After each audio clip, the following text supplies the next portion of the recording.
The Devil's Chamber. This is such a stupid idea. Why are we even doing this? Those were the thoughts that arose in my mind on that chilly, eerie evening. Sitting in the passenger seat of my dimly lit car, which belonged to my best friend Matt, I peered out the window and glanced up at the beautiful yet ominous night sky. The moon was huge and luminous.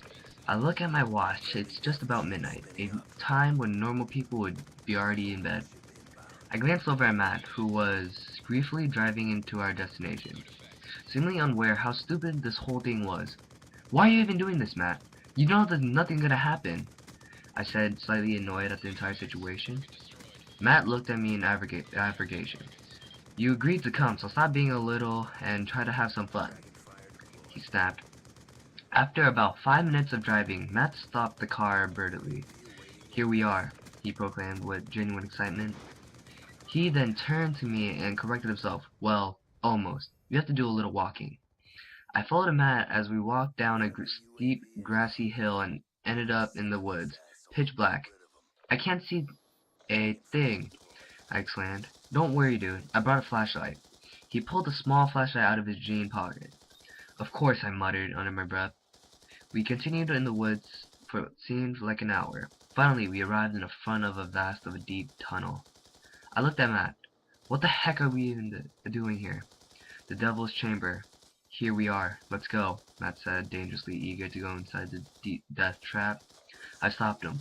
"Whoa, whoa, whoa! We're not going in there, are we? We're gonna kill ourselves. What if the flashlight dies? What if there's someone else in there? What if you stopped being such a little and just walked in?" My friend interrupted in a half-joke tone. "Come on, let's go." I reluctantly followed him into the tunnel. It was cold, dark, and damp. Insects were everywhere, not to mention the dead rat, mice, and of course the occasional decaying cat. There were all sorts of graffiti covering the walls. I instantly felt something very strange throughout my body. It felt as if a bubble navigating energy was trying to push me into me. I was overwhelmed with a sense of dread. However, I remembered how dang excited Matt was to be here, so I kept my mouth shut and continued to follow behind him. As we reached the middle of the tunnel, Matt pulled out his camera and decided to take a few pictures. For the next couple of minutes, all I heard was a lot of snaps of Matt's camera, paired up with a flash that nearly blinded me. Suddenly, I felt a small hand on my shoulder. I quickly turned around, but of course, nobody was behind me. I shrugged it off and kept walking. Maybe it was a bug, I thought, in an attempt to calm my nerves. The tunnel became colder and darker. The further we walked— "How long is this tunnel?" I asked Matt. He turned to me and smirked. "Would you relax? We'll turn back in a minute." I noticed that he was beginning to feel a bit nervous. "You're right, though. We have been walking for a while. Let's turn around." We began to walk back to the entrance. I couldn't wait to get out. As we were walking, I abruptly heard something that sounded like a young girl's laughter.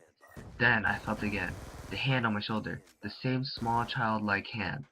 This time it was more assertive, like something was really trying to get my attention. Again, I tried to tell myself it was probably just a bug or something.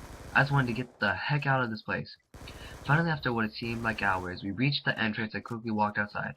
We hurried through the woods and up the hill, glancing over our shoulders every so often to make sure nothing was following us.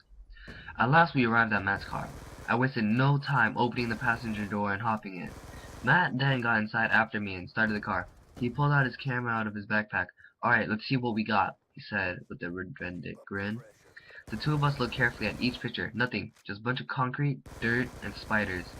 Then we came across a picture of me standing in front of Matt. We both looked closely and gasped. There was a small, light hand. Pulled his camera out of his backpack. Okay. We both looked closely and gasped. There was a small, childlike hand, gently resting on my shoulder.